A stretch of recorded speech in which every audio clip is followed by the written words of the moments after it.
Hola, ¿qué tal? Muy buenos días a todos y a todas. Aquí estamos iniciando este nuevo encuentro del curso de la filosofía de Nietzsche, vida y voluntad de poder aquí en Cursa Virtual. Hoy comenzamos con la clase número séptima. Ya vamos a iniciar a partir de hoy el módulo final de este curso que titulamos el periodo crítico, digamos, ¿no? Hicimos en la clase pasada un cierre respecto del periodo profético, analizando sobre todo esos dos textos que son Así habló Zaratustra y Más allá del bien y del mal. Y hoy daremos un paso más hacia el último momento de la filosofía de Nietzsche, que probablemente es un momento complejo porque hay discusiones respecto del grado de lucidez o respecto del grado de racionalidad de algunas afirmaciones de Nietzsche. Recordemos que Nietzsche entra en la locura ya hacia, digamos, hacia este momento. Vamos a ver textos que son, el primero que vamos a ver la clase de hoy es La genealogía de la moral de 1886 y luego veremos Ecce Homo de 1888. Se dice que después de Ecce Homo, o incluso en Ecce Homo, en el momento de construcción de ese texto, ya Nietzsche se encontraba atravesado por la locura, producto de la sífilis, digamos, ¿no? Que tenía. Entonces ya hacia 1888, 1889, 1890, hasta la muerte de Nietzsche. Nietzsche vive igual 10 años más, digamos. Ya ha sumido la locura, escribiendo igual algunos poemas.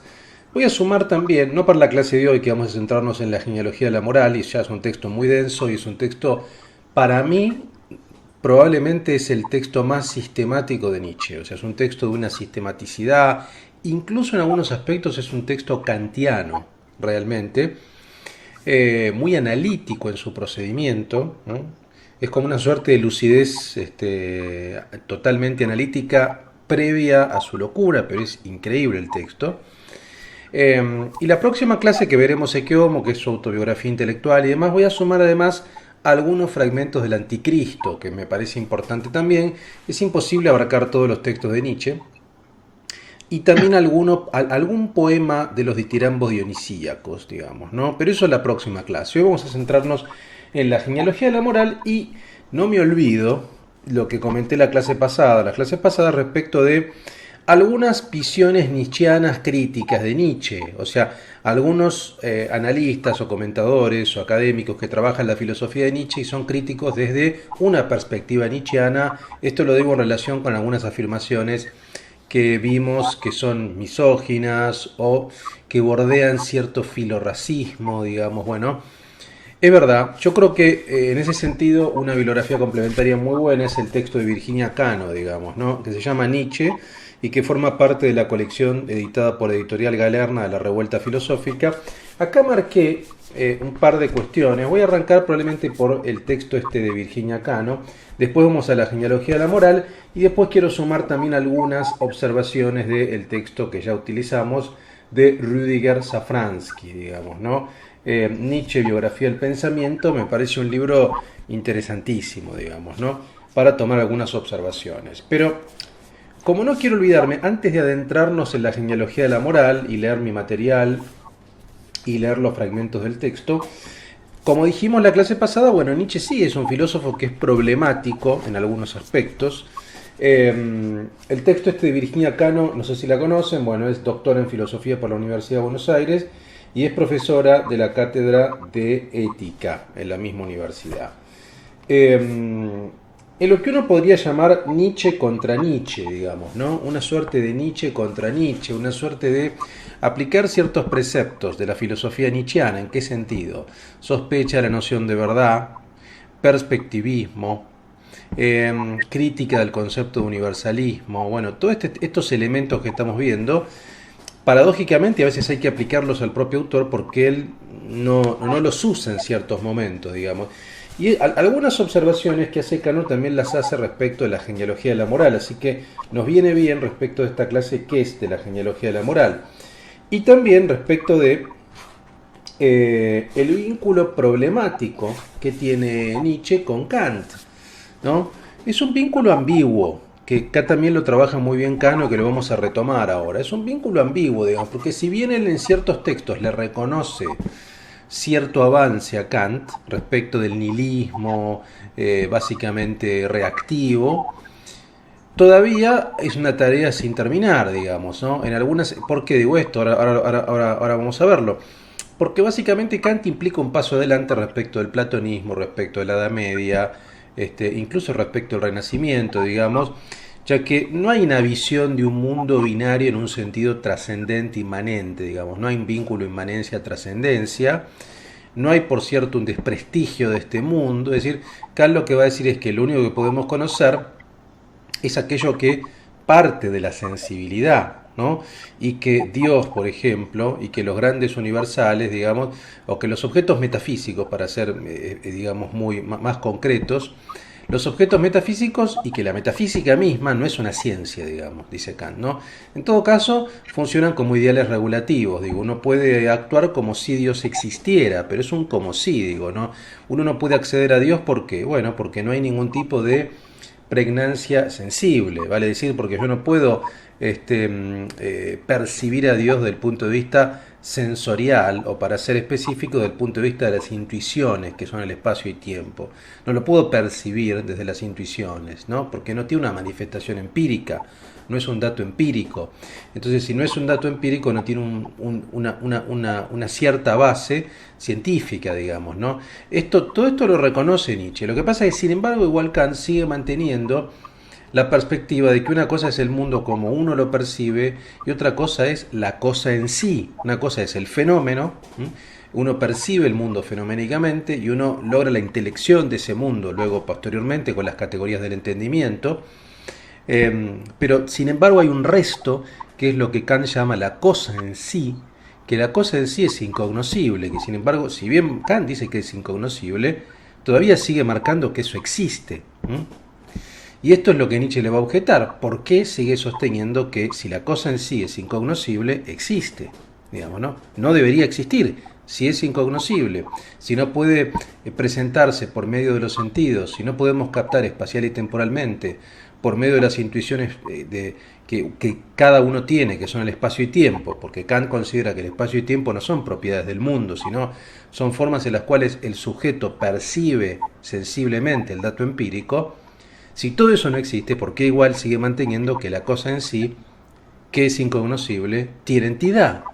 Este es el problema que va a ver Nietzsche, digamos, ¿no? Ahora bien, esto lo vamos a ver también ahora en la genealogía de la moral.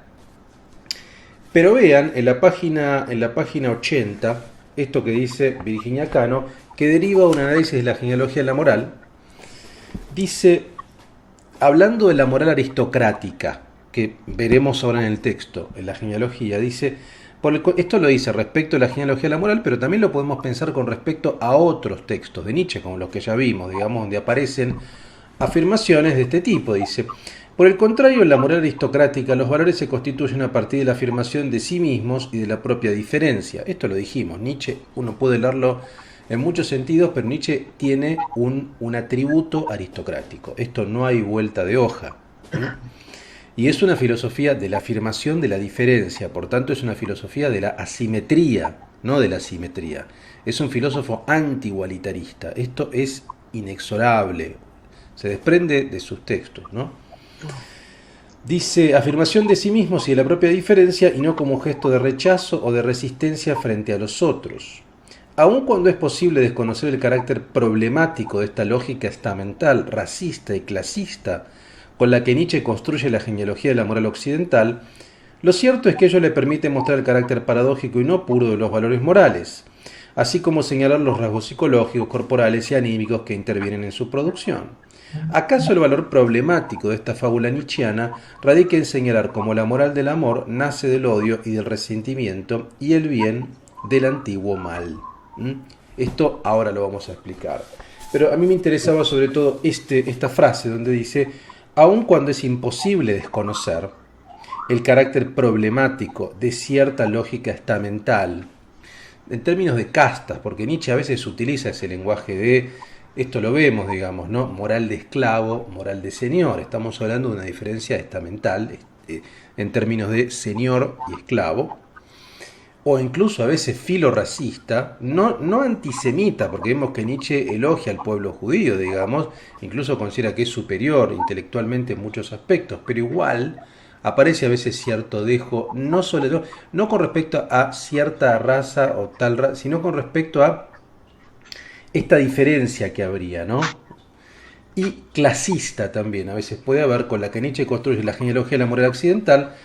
Lo cierto, dice, es que ello permite mostrar el carácter paradójico y no puro de los valores morales, así como señalar los rasgos psicológicos, corporales y anímicos que intervienen en su producción. ¿Qué quiere decir? Voy a retomar igual después un par de cosas más del texto de Kant. ¿Qué quiere decir? Quiere decir que, a ver, si bien Nietzsche da cuenta de esto, y tenemos estas afirmaciones que como mínimo son problemáticas, también precisamente por eso podemos dar cuenta de que lo que Nietzsche lo dice en ese sentido, en un sentido que a veces puede ser filorracista, estamental o clasista, etcétera, uno lo puede decir en otro sentido, porque la moral para Nietzsche, y este es el punto de partida de la genealogía de la moral y por tanto los valores morales no son universales, son producto de una construcción, son producto en principio de una interpretación que ha ganado la batalla interpretativa. Esta es la tesis fundamental de la genealogía de la moral, ¿no? Que esto, a ver, si bien Nietzsche lo sistematiza en este texto de 1886, lo cierto es que esto ya lo venimos planteando incluso desde el origen de la tragedia, digamos, ¿no? Por supuesto que después en el periodo positivista se ve con mayor claridad, porque Nietzsche se aleja de la perspectiva romántica, wagneriana, schopenhaueriana, y de su referencia exclusiva básicamente a la tragedia griega y particularmente a ciertos autores de la tragedia griega, y por ejemplo comienza a estudiar a Voltaire, a Montaigne, a Jean Fort, etc. Y ahí lo que vemos es un acercamiento más analítico, y la idea, esto ya en Humano demasiado humano se ve con claridad, y en la Gaia Ciencia también, digamos, la idea de que hay un elemento extramoral, ¿no? Un elemento que está por fuera de la moral, y ese elemento es el poder, básicamente, que configura los juicios morales. U otra forma de decirlo es que los valores morales son históricos. Eso nos lleva a la pregunta, es cuando uno afirma, incluso Juan es bueno y Pedro es malo, ¿en virtud de qué hace esa afirmación? Y por consiguiente, ¿cuáles son los atributos de bueno y malo? Porque en general, el sentido común, todavía hoy, digamos, cuando uno dice tal persona es buena, directamente, si hacemos el ejercicio, yo les pido que piensen ya automáticamente una persona buena en un modelo de bondad, seguramente muchos de ustedes van a pensar, no sé, en algún santo, en la Madre Teresa, en una persona que sea altruista, o sea, que piense más en el otro que en sí mismo, en una persona que sea humilde, en una persona que sea quizá casta o que tenga una vida familiar contenida desde el punto de vista del deseo, en una persona amable, en una persona, no sé, que trata bien o que tiene ciertos modales particulares, pero en definitiva hay ciertos rasgos o ciertas características como la caridad, como el altruismo, como la castidad, como el despreciarse, entre comillas, más o menos a sí mismo, colocarse uno en un segundo plano, que suelen ser atributos de la bondad. Y por tanto, la maldad, en un sentido inverso, lo contrario, digamos, cuando uno piensa en una persona mala, probablemente piensa en una persona que ejerce el dominio respecto a otra, una persona egoísta, una persona altiva, una persona ambiciosa, una persona que no tiene ningún límite desde el punto de vista sexual, digamos. Probablemente uno piensa en eso, ¿no? Uno automáticamente suele tener referentes, ¿no? Ahora, la pregunta sería, ¿por qué? ¿Por qué uno piensa en eso? ¿Eso es producto de qué? ¿Eso es así? ¿Eso es universal? Y la respuesta de Nietzsche no es universal. En principio uno es hijo, o como diría Foucault, uno es un efecto de un episteme, dice Foucault. Acá, por supuesto que Nietzsche no habla de episteme. Uno es un efecto de una racionalidad histórica, de un marco histórico. Nietzsche diría en todo caso es un efecto de una guerra interpretativa. Esa guerra interpretativa, en este caso puntual, la podemos ver respecto de lo bueno y lo malo. Es decir, hay una interpretación respecto de lo bueno y lo malo, que es una interpretación que Nietzsche va a llamar nihilista, reactiva, una interpretación que es efecto de esta moral de esclavos judío-cristiana, que es la que determina que uno piense, independientemente de si uno es cristiano, digamos, independientemente, la sociedad está configurada a partir de esa interpretación que ganó la batalla interpretativa, que uno pueda decir Juan es bueno porque tiene estas características de caridad, de santidad, de altruismo, de castidad, cuando no hay nada, va a decir Nietzsche, la palabra bueno, y Nietzsche va a hacer un análisis filológico desde la palabra bueno en griego, en latín, en alemán, no hay nada en la palabra griego que esté asociado con esos atributos, ¿entiende? No hay nada en la palabra bueno en alemán, ni en griego, ni en latín, que nos vincule directamente con el sentido de casto, de altruista, ninguno. Entonces, ¿por qué, sin embargo, cuando uno piensa en esas palabras, piensa en esos significados? Bueno, pues porque hay una interpretación que ha sido victoriosa y que ha impuesto esa lectura respecto de lo bueno y lo malo. Este es el eje de la genealogía de la moral. A partir de allí, y ahora voy a leer un poco más este material, Nietzsche construye, a mi juicio, su texto más denso, más sólido, más sistemático, más riguroso. Es un texto muy riguroso, muy analítico, muy claro, muy claro. El texto se divide en tres partes, que es lo bueno y lo malo, o lo bueno y lo malvado. Nietzsche va a hacer una diferencia también en la palabra malvado y malo, en pensar malo como malvado, cuando en verdad uno puede pensar malo como de mala calidad. Si yo puedo decir, no sé, esta taza de café es mala, ¿por qué es mala? Y porque me quema cuando la agarro, porque está rajada, es de mala calidad, digamos, ¿no? Y sin embargo, porque a veces pensamos malo no tanto en términos de mala calidad, sino en términos de esto, de malvado. ¿Y malvado qué es? Y ya malvado implica un juicio de valor normativo, por ejemplo, ambicioso, por ejemplo, dominador, por ejemplo, violento. Cuando en verdad el término malo, lo veremos ahora un poco más adelante, el término malo desde el punto de vista de su sentido, desde el punto de vista del significado, tiene que ver con de mala calidad, no tanto con malvado. Sin embargo, hay una operación ahí de lectura interpretativa que lleva a malo a malvado. Esto lo analizaremos todo en el primer capítulo. El segundo dice la culpa y la mala conciencia, que también es toda una parte muy extensa de la genealogía de la moral y, a mi juicio, brillante.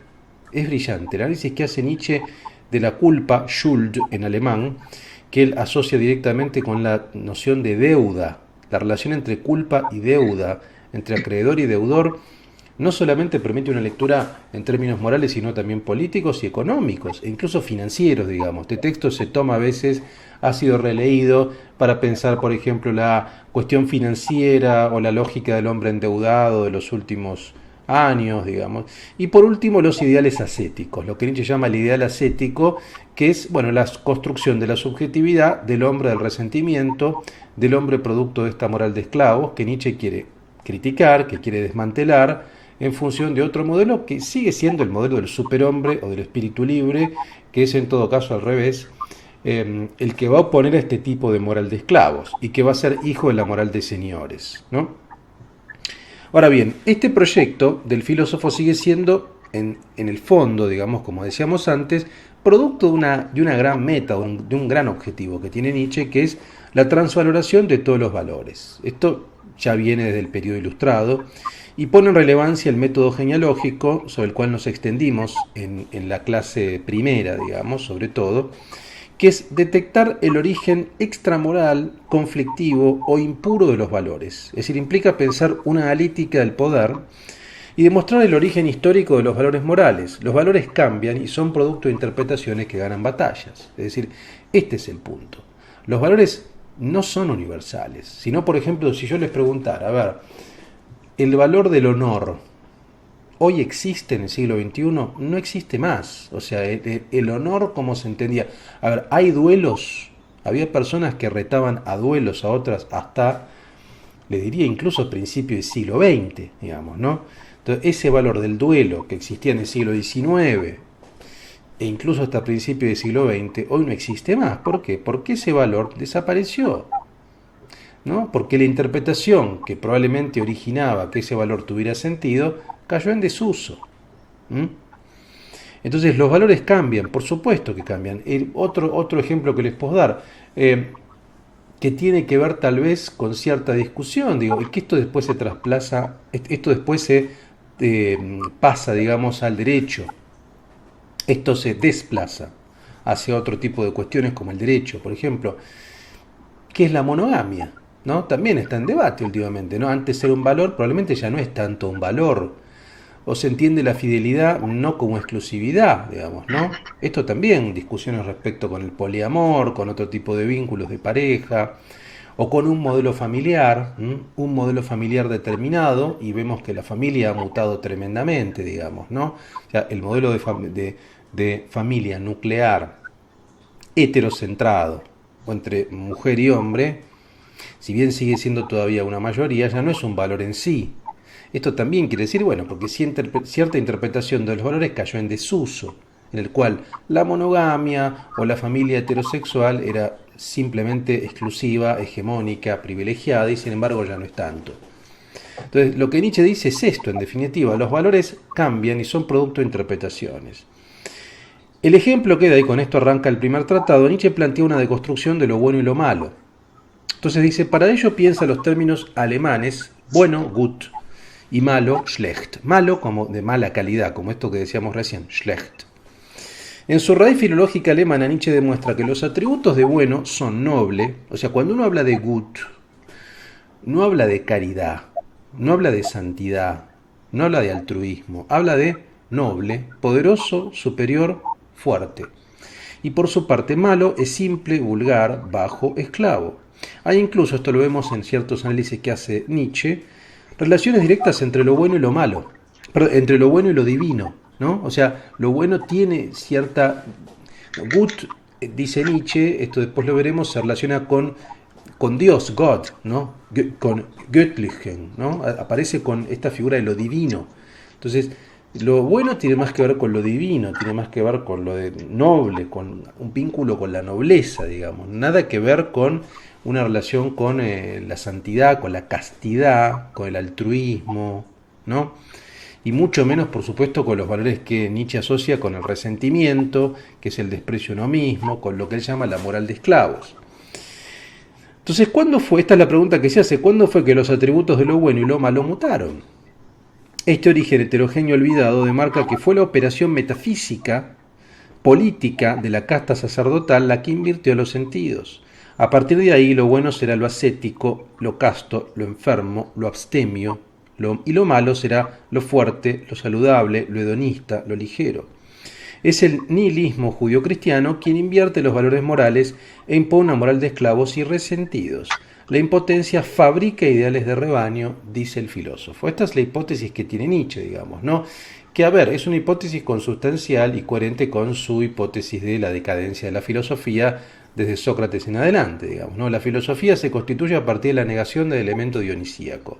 Esta es la operación socrática que es el huevo de la serpiente, es el gran problema de la filosofía, según Nietzsche. Bueno, en definitiva, la ética mayoritaria, hegemónica, que tiene que ver con esta valoración de bueno y malo en términos de, como recién decíamos, bueno como altruista, casto, etc., y malo como saludable, como dominador, como poderoso, no tiene que ver con el origen, con las palabras bueno y malo en el mundo griego, ¿no? Sino tiene que ver con una operación político-metafísica que instaló, producto de instituciones, la Iglesia sobre todo, este tipo de lectura, ¿no? Entonces, y lo que Nietzsche va a plantear es que, bueno, en definitiva y acá aparece esa valoración de la moral de esclavos, estos esclavos, ¿no? Y acá aparece lo que dice Virginia Cano del texto, de que hay una valoración que es como muy despectiva y muy belicosa, pero esto ya lo dijimos, está en todos los textos de Nietzsche, hay un tono muy belicoso a veces en Nietzsche, que esto puede chocar, y de hecho choca, por lo menos a mí incluso me choca a veces, ¿no? Pero el hecho de que choque o que incluso hiera cierta sensibilidad, no deja de ser lúcido.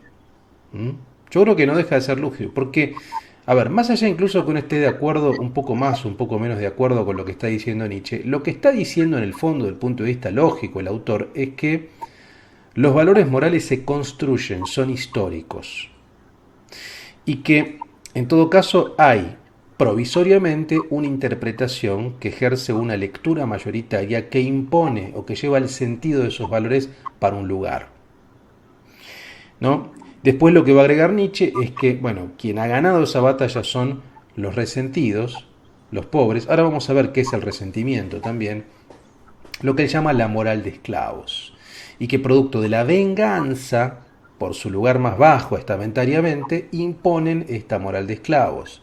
donde los valores tienen que ver con esto, con lo vulgar, con lo bajo, con lo esclavo, etc. Entonces yo creo que este tercer elemento es donde uno puede estar más o menos de acuerdo, pero lo que Nietzsche plantea en términos lógicos o en términos conceptuales, incluso abstractos, es que en primer lugar la moral es un efecto de una interpretación dominante. Puede ser en un sentido o en otro sentido. También uno podría decir, bueno, a ver, tal vez en el sentido del nazismo, en la Segunda Guerra Mundial, la interpretación hegemónica en la sociedad alemana, no en todo el mundo, al interior de la sociedad alemana, donde había incluso un consenso de intelectuales, como Heidegger, por ejemplo, fue una mirada antisemita. Entonces, uno podría decir también lo mismo en un sentido contrario, digamos, ¿no? Es decir, al interior de determinada sociedad a veces se llega a consensos interpretativos de que moralmente o políticamente hay que hacer determinadas cosas que son execrables. Entonces, ¿por qué? Porque esa interpretación ganó la batalla interpretativa. Ahora, ganar la batalla interpretativa es algo provisorio, no es algo eterno. En un momento una interpretación cae en desuso y aparece otra interpretación que a la postre es hegemónica también. Entonces, lo que está diciendo acá Nietzsche es que lo que sucedió es que el judeocristianismo fue muy exitoso, ¿no? Este nihilismo pasivo-reactivo fue muy exitoso y se lo puede ver en las valoraciones morales que uno tiene, que nos llevan a decir Juan es bueno, Pedro es malo en función de estas categorías. Este es el primer elemento. En este primer tratado hay todo un análisis muy filológico. Nietzsche vuelve en cierto modo a su formación como filólogo, digamos, ¿no? Voy a ir mechando algunos análisis ya del texto, porque me parece que está bueno verlo directamente en el texto esto, ¿no? Vean, por ejemplo, en la página 26 de mi edición, que sería en el párrafo 4 del prólogo. En el párrafo 5, perdón, del prólogo.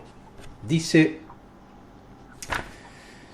Vean lo que dice acá. En el fondo, lo que a mí me interesaba precisamente, entonces, era algo mucho más importante que una hipótesis propias o ajenas del origen de la moral. Lo que a mí me importaba era el valor de la moral, y en este punto casi el único a quien yo tenía que enfrentarme era a mi gran maestro Schopenhauer, al cual se dirige como si él estuviera presente aquel libro, La pasión y la secreta contradicción de aquel libro. Se trataba en especial del valor de lo no egoísta, de los instintos de compasión, autonegación, autosacrificio, a los cuales cabalmente Schopenhauer había recubierto de oro, divinizado y situado. Vean acá cómo demarca su fuerte diferencia con Schopenhauer. Porque en el fondo, Schopenhauer también por cierta lectura del budismo, criticaba el elemento yoico, digamos, ¿no? El origen del dolor, en última instancia, es el deseo. Esto vamos a ver que Nietzsche tiene una lectura muy interesante, sobre todo en otro texto que es el Anticristo, respecto del budismo. Él valora el budismo, porque no es el pecado el problema allí, sino es el deseo, es el dolor, producto del deseo. Es importante la diferencia. Pero bueno, acá está mostrando que Schopenhauer da cuenta de esto, ¿no? El valor de lo no egoísta, los instintos de compasión, autonegación, sacrificio, que en última instancia son instintos morales o son valoraciones morales filocristianas, digamos, ¿no? Pero más allá de eso, dice, este problema de valor de la compasión y de la moral de la compasión parece ser en un primer momento tan solo un asunto aislado. O sea, ¿por qué la compasión? Es muy fuerte también esto, digamos, ¿no? Y es muy contraintuitivo, porque uno tiende a pensar que la compasión, independientemente de si uno es judío, cristiano, católico, digamos, es muy difícil pensar una moral de la no compasión, ¿no? Pero Nietzsche es muy crítico de la compasión. Veremos que él tiene cierta explicación, ¿no? Él tiene cierta explicación y esa explicación de alguna manera se deriva de eso que Nietzsche dice en cierto pasaje, de que el sacerdote pone sal en las heridas, de que esa aparente compasión, bueno, en verdad no hace sino generar más distancia, más asimetría y más dolor.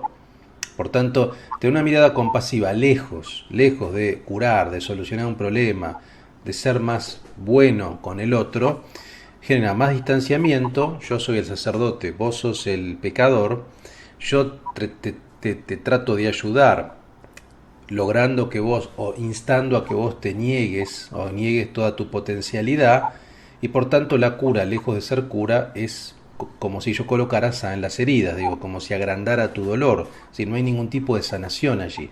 La compasión, lejos de ser una sanación para Nietzsche, es un incremento del dolor. La ética de la compasión es un incremento del dolor, porque uno se distancia más del otro, uno marca más la diferencia respecto del otro, y hay una dinámica de poder pastoral en definitiva. Entonces, no, lo que Nietzsche va a decir es no, al revés, lo que deberíamos producir es una moral, no de esclavos, sino una moral de señores donde yo no tengo que tener compasión por vos. Vos tenés que desplegar tu potencia, digamos, ¿no? Tratar de desarrollar esa potencia que vos tenés. Esto es sucintamente, yo creo que lo que tiene que ver con la crítica de la compasión. Luego, en la página 28, en el párrafo 6 del prólogo, dice: necesitamos una crítica de los valores morales.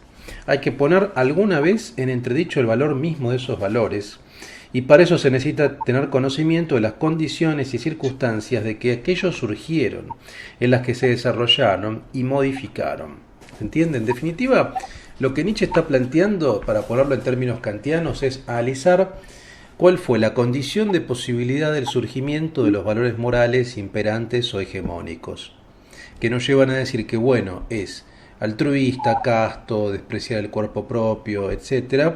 Y malo es, por el contrario, afirmarse a sí mismo, la belleza, la fortaleza física, la ligereza, la frivolidad, la ambición. O sea, ¿cuáles fueron las condiciones de posibilidad que produjeron que uno pueda afirmar y vivir de acuerdo a esas consignas? Y según Nietzsche es el triunfo de esta ética, de esta moral de esclavos, y sobre todo este nihilismo pasivo-reactivo judío-cristiano, que en definitiva no es sino consecuencia del socratismo que niega toda la dimensión dionisíaca del hombre. Quiero decir, hay una continuidad en esto, no es algo, es toda una historia problemática la que Nietzsche trata de desarmar. Por eso es tan ambicioso el proyecto nietzscheano, ¿no? Ahora bien, vean lo que dice en el tratado primero, en el párrafo quinto, hacia el final. Dice: creo estar autorizado a interpretar el latín bonus, bueno, en el sentido de el guerrero, presuponiendo que yo lleve razón al derivar bonus de un más antiguo duonus, véase bellum, duellum, en el que me parece conservado aquel duonus. ¿Ven? Todo el análisis filológico que hace, ¿no? Bonus sería, por tanto, el varón de la disputa, de la división, dúo. El guerrero. Es claro, aquello que constituía en la antigua Roma la bondad de un varón. Nuestra misma palabra alemana, bueno, gut, no podría significar el divino, den Göttlichen, el hombre de la estirpe divina, Göttlichen, Geschlechts, y ser idéntico al nombre popular originariamente aristocrático de los godos, Goten. Las razones de esta suposición no son de este lugar. Entonces ven, este tipo de análisis hace Nietzsche, que es muy interesante, que es un análisis de tipo filológico, filosófico y político también, digamos, ¿no? Es decir, bonus, bueno, tenía que ver con guerrero. ¿Y cuándo uno habla de bueno hoy, piensa en la figura del guerrero? Nadie, ¿no? Entonces, allí hay una operación de inversión de este tipo de lecturas, o hay un tipo de interpretación, digamos, que es antitética con esta visión, ¿no? Vean, bueno, después sigue con todo el análisis de la casta sacerdotal, de lo que él llama la transvaloración judía de la moral de esclavos, ¿no? Que es la que efectivamente logra esta pregnancia de lo bueno, no en el sentido que decíamos recién, sino en un sentido contrario. Vean lo que dice en el tratado primero, en el apartado 16. Dice: concluyamos, los dos valores contrapuestos, bueno y malo, bueno y malvado, han sostenido en la Tierra una lucha terrible que ha durado milenios. Y aunque es muy cierto que el segundo valor hace mucho tiempo que ha prevalecido, no faltan, sin embargo, tampoco ahora lugares en los que se continúa librando esa batalla no decidida aún. Y más abajo dice: el símbolo de esta lucha, escrito en caracteres que han permanecido hasta ahora legibles a lo largo de la historia entera de la humanidad, dice: Roma contra Judea, Judea contra Roma. Hasta ahora no ha habido acontecimiento más grande que esta lucha, que este planteamiento del problema, que esta condición de enemigos mortales. Roma veía en el judío algo así como una antinaturaleza misma, como su monstrum antipódico, si cabe la expresión. En Roma se conserva el judío convicto de odio contra todo el género humano, ¿no? Y esto sería el origen del resentimiento y del pueblo sacerdotal, de esta casta sacerdotal, ¿no?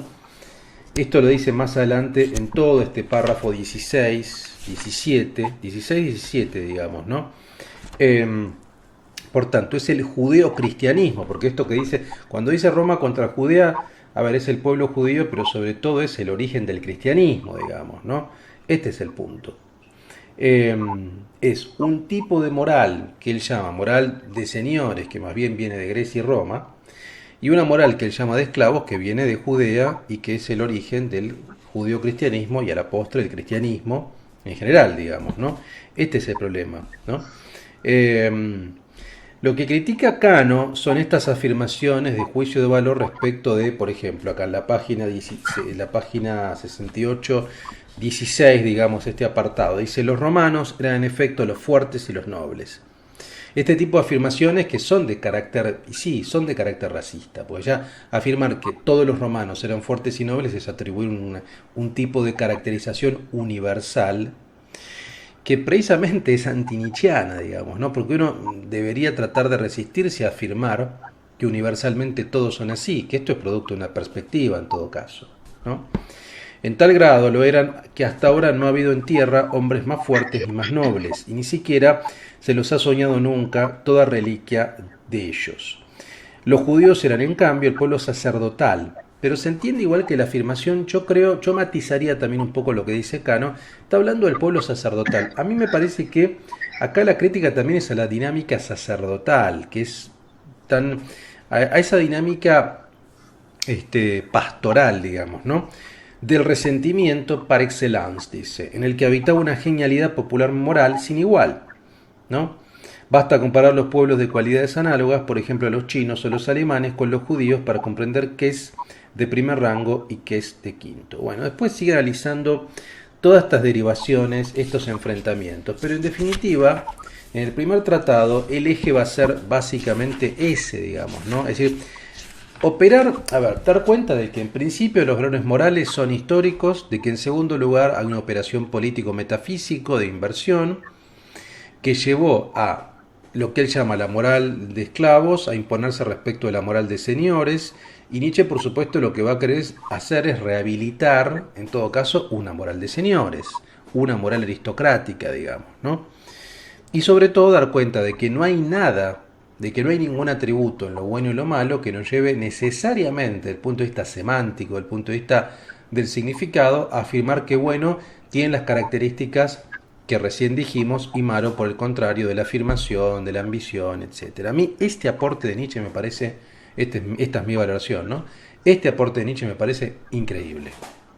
Digamos, me parece extraordinario esta noción de historicidad y de un fundamento extramoral, me parece un gran elemento. El segundo elemento también me parece brillante, que es cuando analiza la noción de culpa. El segundo tratado piensa Nietzsche la culpa y la mala conciencia. Desde la palabra Schuld, también parte de un análisis filológico alemán, Schuld. Schuld en alemán, los que sepan alemán, Schuld, es el mismo término que se utiliza para hablar de deuda, de todo tipo de deuda, una deuda financiera, cualquier tipo de deuda. Culpa y deuda es la misma palabra. Esa deuda moral, en este caso, implica una obligación con el acreedor, es decir, con Dios. Vean toda esta operación que hace Nietzsche. La culpa de los deudores nos impele a un tipo de vida, la buena, es decir, casta, virgen, ascética, el odio al cuerpo, en pos de saldarla.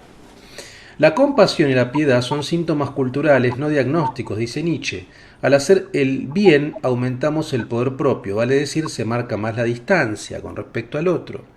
Nos diferenciamos más, nos singularizamos. Esa diferencia no quiere decir que yo lo voy a pasar por arriba al otro, no. Implica que simplemente voy a afirmar mi singularidad. Ello lo muestra Nietzsche con respecto al ejemplo de la limosna y quienes por culpa dan una moneda al mendigo. Por culpa.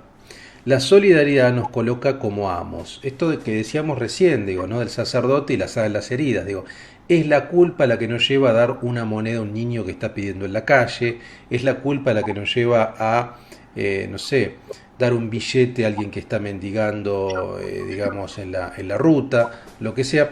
Pero en definitiva, la compasión, que aparentemente es un buen sentimiento, nos coloca como amos. Uno mismo se coloca en un lugar por encima de esa persona como una suerte de amo, y lejos de solucionar ese problema, uno salda un problema con su culpa, con la deuda que uno tiene con respecto a esa persona.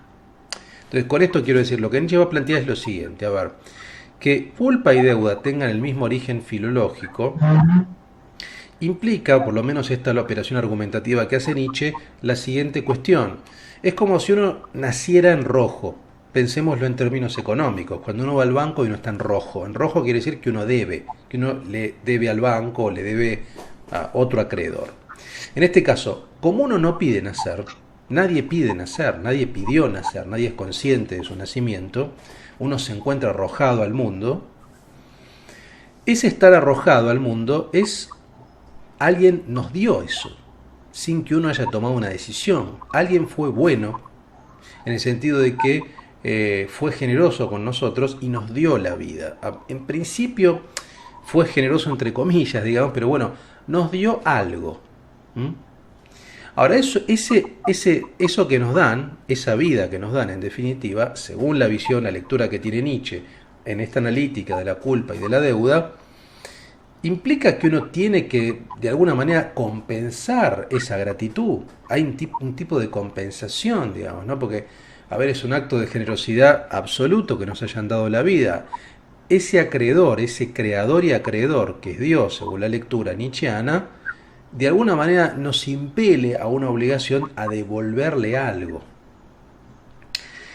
Ahora, eso no se devuelve desde el punto de vista económico en este análisis moral, eso se devuelve desde el punto de vista moral, es decir, eso se devuelve viviendo de determinada manera, viviendo de acuerdo a los ideales ascéticos.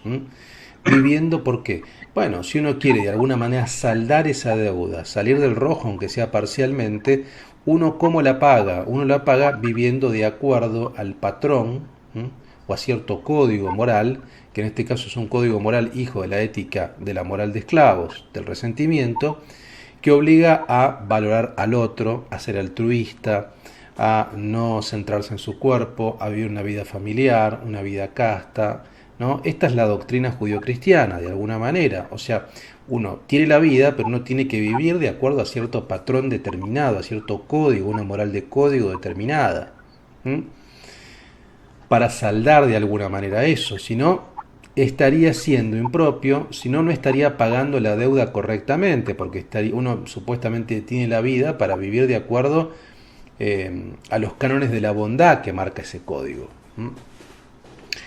Entonces, vean esta operación porque es muy interesante, cómo lo plantea Nietzsche acá en el texto. Vean en el segundo tratado, en el parágrafo cuarto, dice, esos genealogistas de la moral, habidos hasta ahora, se han imaginado, aunque sea solo de lejos, por ejemplo, el capital concepto moral culpa, Schuld, procede del muy material concepto de tener deudas, Schulden, o que la pena en cuanto a compensación se ha desarrollado completamente al margen de todo presupuesto acerca de la libertad o falta de libertad de la voluntad, ¿no? Entonces, el tema de la culpa, cuando, a ver, uno si tiene formación judio-cristiana, católica, digamos, particularmente, la culpa es esto, uno siente que le debe a alguien, ¿no? O sea, cuando uno siente culpa, no siente que le debe algo a alguien, ¿no? A una persona o a Dios, o a lo que sea, digamos, ¿no? Entonces, sentir culpa es esto, es literalmente lo que dice Nietzsche acá, es sentir que debo comportarme de determinada manera, que debo ser, no sé, más equilibrado, más justo, que debo saldar ese rojo, digamos, ¿no? Y luego viene también todo un análisis muy interesante que hace de esta dinámica deudor-acreedor, que nos podríamos detener acá mucho tiempo, pero la verdad que no nos da el tiempo de la clase para hacerlo todo. Entonces, toda esta lógica de acreedor-deudor es a partir de la cual también se nos obliga, desde el punto de vista moral, a vivir de determinada manera, a vivir de un modo ascético, así lo plantea Nietzsche. Vean en el párrafo octavo también del tratado segundo, dice, el sentimiento de culpa, Schuld, de la obligación personal para volver a tomar el curso de nuestras investigaciones, ha tenido su origen como hemos visto, en la más antigua y originaria relación personal que existe en la relación entre compradores y vendedores, acreedores y deudores. Fue aquí donde por primera vez se enfrentó la persona a la persona. Fue aquí donde por primera vez las personas se midieron entre sí. Entonces, el origen de esta deuda se encuentra en este vínculo, ¿no? Deudor-acreedor. De alguna manera Dios es el gran acreedor. ¿Por qué? Porque en principio lo que nos da, el préstamo que nos da, entre comillas, el préstamo que nos da es la propia vida. O sea, uno vive de prestado, de alguna manera, uno podría decir, como uno vive de prestado, bueno, se ve la obligación moral de poder compensar o restituir algo a eso. Y en este sentido, bueno, después hay todo un análisis muy interesante respecto de lo activo y reactivo, y acá aparece el tema del resentimiento, digamos, ¿no? El resentimiento, digamos, es un sentimiento o es una pasión triste, como diría Spinoza, digamos, ¿no? Es una pasión triste que implica sobre todo dar cuenta primero de esta situación de moral de esclavo. Uno está en una situación inferior y por tanto, por un efecto de venganza, hay un sentimiento de venganza, que es la base del resentimiento del esclavo hacia el señor. Acá lo dice muy bien en el Tratado Segundo, donde habla de la culpa y la mala conciencia, en el párrafo 11. Dice, digamos aquí unas palabras de rechazo contra ciertos ensayos recientemente aparecidos de buscar el origen de la moral en un terreno completamente distinto, el resentimiento. Dice, bueno, y allá habla de los afectos reactivos, etcétera. Vean lo que dice, por ejemplo, acá. Dice, el hombre activo, el hombre agresivo, asaltador, está siempre 100 pasos más cerca de la justicia que el hombre reactivo. El hombre reactivo es el hombre resentido. Cabalmente, él no necesita en modo alguno tasar su objeto de manera falsa y parcial, como tiene que hacer el hombre reactivo. Por esto ha sido un hecho de todos los tiempos que el hombre agresivo, por ser el más fuerte, el más valoroso, el más noble, ha poseído también un ojo más libre, una conciencia más buena. Por el contrario, ya se adivina quién es el que tiene sobre su conciencia la invención de la mala conciencia. La lucha, precisamente contra los sentimientos reactivos, y el resentimiento es uno de ellos, esta guerra contra esto realizado por poderes activos y agresivos, los cuales empleaban parte de su fortaleza en imponer freno y medida al desbordamiento del patos reactivo y en obligar por la violencia a un compromiso. ¿Qué es lo que está diciendo acá Nietzsche en definitiva? Es que este enfrentamiento entre moral de esclavos y moral de señores, este enfrentamiento, esta puja interpretativa, en última instancia también enfrenta un hombre activo, que es hijo de la moral de señores, que es fuerte, poderoso, que es bueno. Ese es el hombre bueno para Nietzsche. El hombre bueno en el sentido del espíritu libre, el superhombre, versus el hombre reactivo, que es el hombre resentido, envidioso, todo lo que tiene que ver con las pasiones tristes espinocianas, que son pasiones de, ¿cómo uno podría llamar? Son pasiones de impotencia. Este es el elemento, ¿no? Y tiene que ver con lo que está planteando Nietzsche, digo, ¿no? Los valores activos son valores de potencia, de despliegue de la potencia, ¿no?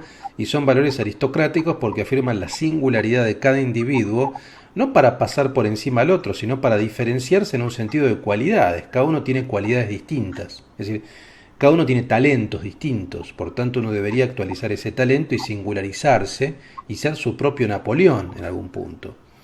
Mientras que por otro lado, digamos, o por el contrario, el hombre reactivo despliega su impotencia, paradójicamente, solamente tiene su impotencia, por tanto está atravesado por resentimiento, odio, envidia, por desprecio al cuerpo propio, etcétera, digamos, ¿no? Este es el hombre reactivo que es hijo de la moral de esclavos. Y por tanto, esta moral es una moral de venganza con respecto a los señores que sí pudieron desplegar efectivamente su potencia. Y es por eso que se impuso esta lectura de lo bueno como desprecio de sí mismo y lo malo como despliegue de sí mismo. Este es el eje, ¿no? Entonces, ven cómo se van conectando cada capítulo con el subsiguiente.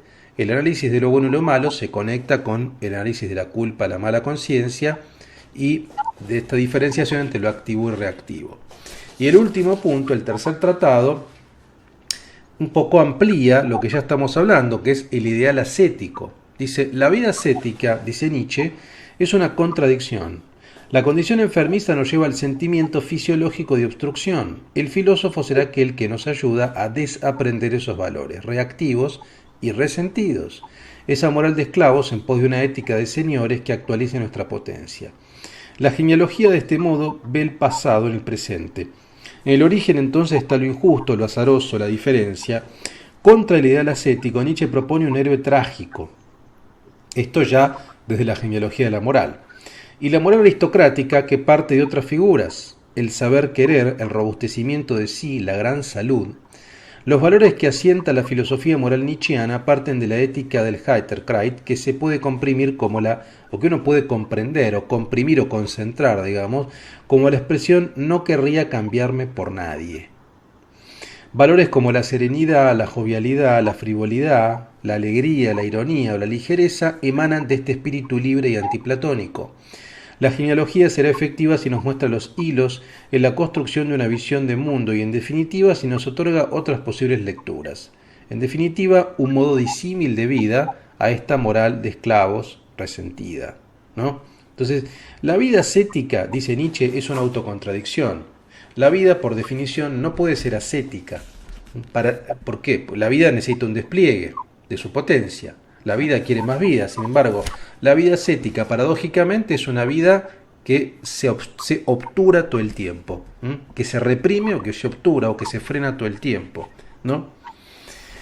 Entonces, en este último tratado, quizá lo más interesante venga, déjenme ver, tenía marcado algo acá, pero vean en el párrafo 11, Nietzsche dice precisamente esto que les estoy diciendo de una manera más brillante, ¿no?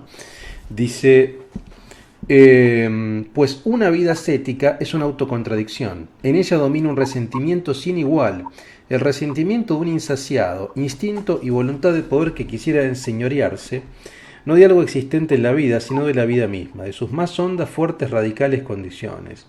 En ella se hace un intento de emplear la fuerza para cegar las fuentes de la fuerza. En ella la mirada se vuelve rencorosa, pérfida, contra el mismo florecimiento fisiológico y en especial contra la expresión de contra la belleza, alegría. En cambio, se experimenta y se busca un bienestar en el fracaso, la atrofia, el dolor, la desventura, lo feo, en la mengua arbitraria, en la negación de sí, en la autoflagelación, en el autosacrificio. El ideal ascético es esto. Ascético es, ¿verdad? Ascético es ejercicio, digamos, ¿no? Pero, en verdad, esta palabra también, esta expresión, se ha resignificado producto de la lectura judio-cristiana. Digo, lo ascético tiene que ver con el rechazo a la corporalidad, con el desprecio al cuerpo, como dice acá Nietzsche, con la flagelación, con la austeridad, con el antihedonismo, con el cercenamiento del deseo personal, es decir, con todos valores reactivos, resentidos de negación de la propia vida. Por eso Nietzsche dice que una vida ascética es una autocontradicción, es una contradicción de términos, digamos, pero sin embargo es una contradicción de términos propio precisamente de esta moral que ha triunfado y que Nietzsche quiere desactivar, que es la moral de esclavos, ¿no? Les leo un último pasaje de la genealogía de la moral respecto del perspectivismo, porque en definitiva lo que estamos viendo acá son luchas de perspectivas, son luchas interpretativas, pero además también para que se entienda el concepto de perspectivismo, porque acá lo explica de un modo implacable. En el párrafo 12 del tercer tratado dice: existe únicamente un ver perspectivista, únicamente un conocer perspectivista, y cuanto mayor sea el número de afectos a los que permitamos decir su palabra sobre una cosa, cuanto mayor sea el número de ojos distintos que sepamos emplear para ver una misma cosa, tanto más completo será nuestro concepto de ella, tanto más completo será nuestra objetividad, entre comillas. Esto está muy bien sintetizado lo que decíamos recién, es decir, para Nietzsche no existe la objetividad, ni en la moral ni en ningún plano, digamos, ¿no? Existe una construcción perspectivista. En todo caso, uno puede tener una construcción más amplia en tanto en cuanto suma perspectivas. Acá estamos viendo una puja perspectivista entre una moral de esclavos y una moral de señores. Por supuesto que Nietzsche va a buscar invertir, a su vez, la inversión esta que hizo esta ética producto de la moral de esclavos, ¿no? Del resentimiento y de la reactividad. Por tanto, Es muy interesante este texto de la genealogía de la moral precisamente por esto. Vean acá, vuelvo al texto de Virginia Cano, que recién les leía, para sumar alguna que otra cosa. En la página 79 del texto de Cano, dice dicha 78-79, dice, dicha revolución valorativa, sostiene Nietzsche, constituye una verdadera rebelión de esclavos, que el cristianismo se encargará de consolidar. Con el triunfo de la tradición testamentaria comienza la historia de la moral de los débiles, de esa moral de esclavos que más allá del bien y del mal se identifica con la moral del bien y del mal. Según esta doble genealogía nietzscheana, del cristianismo fueron los esclavos los que han subvertido la anterior identificación aristocrática de los valores bueno, poderoso, bello, feliz, amado de Dios, y han mantenido con los dientes del odio más abismal el odio de la impotencia, esa inversión, a saber, los miserables de los buenos, los pobres, los impotentes, los bajos. Con la moral judio-cristiana, afirma Nietzsche, se consuma la más espiritual de las venganzas contra los fuertes y antiguos aristócratas, los buenos y poderosos. Los hombres de instintos y pasiones guerreras devienen malvados. Ese es el odio creador, el resentimiento creador, la impotencia creadora, entre comillas, que ha creado para sí la moral del bien y del mal, del cual ha brotado el cristianismo, el cristiano amor al prójimo. Esta compasión que en verdad para Nietzsche es un problema, porque eso en verdad no soluciona nada, sino que en todo caso produce más impotencia en el que se va a curar o ayudar, poniendo sal en las heridas. Es imposible abordar el tratamiento nietzscheano de la moral de esclavos y moral aristocrática sin el carácter no solo controversial de esta distinción, como dijimos recién, sino también de la necesidad de revisar críticamente dicha tipología. Ella pone a rodar una serie de identificaciones que ligan a los esclavos con la enfermedad y la decadencia, dejando de lado la aristocracia las notas de la salud. Estas asociaciones deben ser en términos generales desestimadas y puestas en discusión a la hora de pensar una apropiación contemporánea y responsable del pensamiento nietzscheano. Es esto que decíamos al principio. Es decir, es verdad que en este tipo de afirmaciones hay, como decíamos antes, un tono despectivo y un tono, como también lo dice Cano acá, digamos, testamental, racista y clasista a veces. Ahora, que esto exista por parte de la valoración que hace el individuo llamado Nietzsche, no quiere decir que uno tenga que hacer la misma valoración. Ahora, lo que sí uno puede dar cuenta es de esto. En primer lugar, del carácter histórico de los valores morales. En segundo lugar, de la dinámica interpretativa y de la puja interpretativa que determina que una lectura se impone sobre otra. Esto se puede aplicar a cualquier tipo de relación, ¿no? Ahora, después la valoración que hace Nietzsche respecto de los esclavos y respecto de los señores, esta es su valoración, uno podría hacer otra valoración, ¿se entiende? Esto es lo que quiero marcar.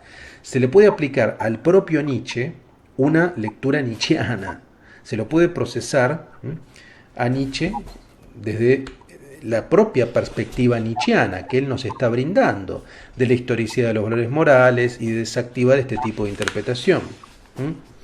Ahora, bueno, después hay toda una lectura muy interesante que hace Cano respecto de Kant, que la voy a dejar pasar porque ya estamos con el tiempo medio justos, pero les leo lo último y lo dejamos para la próxima clase. Dice, esto sí me parece interesante, en la página 111 del texto dice, y es que el cuerpo, en tanto apertura al horizonte de la multiplicidad y el devenir, ha de constituir un nuevo centro epistémico del cual pensar una nueva manera de no conocer y también de no saber.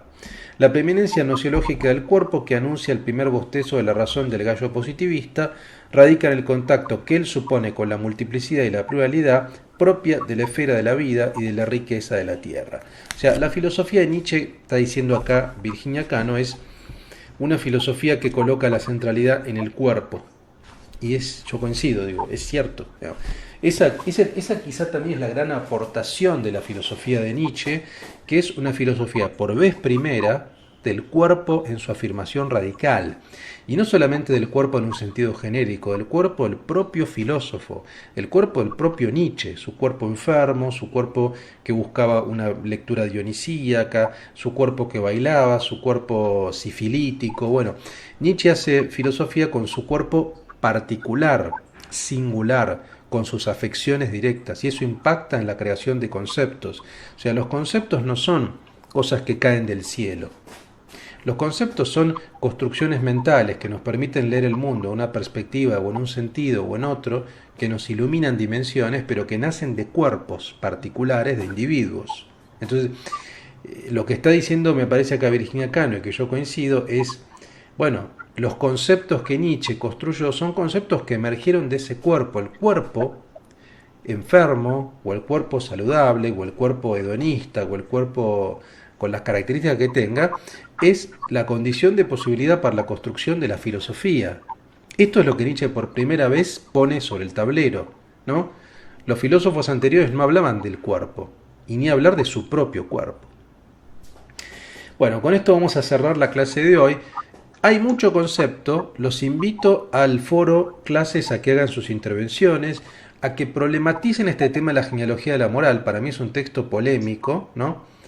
Pero fascinante por eso, que pensemos incluso ejemplos de personas buenas y personas malas en un sentido y en otro sentido, que tratemos de pensarlos de otra óptica, lo bueno y lo malo. Yo creo que precisamente, cerrando ya con esto, el gran aporte que nos da Nietzsche en la genealogía de la moral es esto. Primero, desactivar la universalidad de los valores morales, dar cuenta de que el poder y la interpretación operan allí, y sobre todo la posibilidad de pensar a partir de otros atributos qué es lo bueno de una persona y qué es lo malo. Este es el punto. Lo demás, las valoraciones personales de Nietzsche son hijas de su coyuntura, y algunas son, por así decir, ¿cómo decir? Son ciertamente discriminatorias, puede ser, como dice Cano, pero tratemos de pensar más allá de las apreciaciones personales que él da para entender la lógica subyacente, que esto sí sigue siendo contemporáneo y esto sí sigue siendo altamente rescatable. La historicidad, la puja interpretativa, el perspectivismo, etc. Bueno, con esto vamos a terminar hoy. La próxima clase ya veremos el Ecce Homo, la autobiografía de Nietzsche, y con esto ya cerraríamos el curso. Les mando un fuerte abrazo y espero que hagan sus intervenciones, sus comentarios en el foro. Gracias.